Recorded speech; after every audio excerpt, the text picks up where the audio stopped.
অনেক এই জাতীয় ডাক্তার ভাই আছেন, দাঁড়িয়ে রাখেন, নামাজও পড়েন, রোজাও রাখেন, হজও করেন, উমরাও করেন, যাকাতও দেন, দান সাদেকা করেন, তাসবিহ তাহলিল করেন, ওয়াজ নসিহত শুনেন, সব করেন, মাগারে 2 নম্বর এটাও করেন। আছে না নাই? আপনি কখনো ভালো মুসলমান হতে পারেন, আল্লাহর কসম আপনার ইবাদত বন্দেগীর কোনো মানে নাই, কোনো মানে নাই।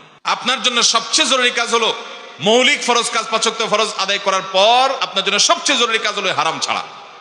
আপনি হারাম ছাড়বেন না, হারাম করবেন আরামের সাথে, আর এদিকে তাসবিহ তাহলিল করবেন। 2 পয়সার কোনো উপকার আসবে না তাসবিহ তাহলিল।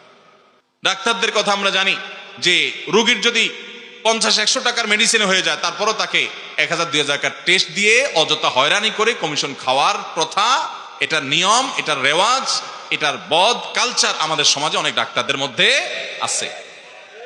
মানুষ কোথায় যাবে? যেদিকে যাবে সেদিকে দুর্নীতি, দুর্নীতি, অনিয়ম, অবৈধ কাজের ছড়াছড়ি। অথচ এই দেশ নাকি মুসলিম সংখ্যাগরিষ্ঠ দেশ। আমাদের জন্য লজ্জা হয়, এটা আমাদের জন্য লজ্জার কারণ যে নামধারী মুসলমান এই দেশে ভরে গেছে, প্রকৃত মুসলমান এই দেশে পাওয়া যায় না।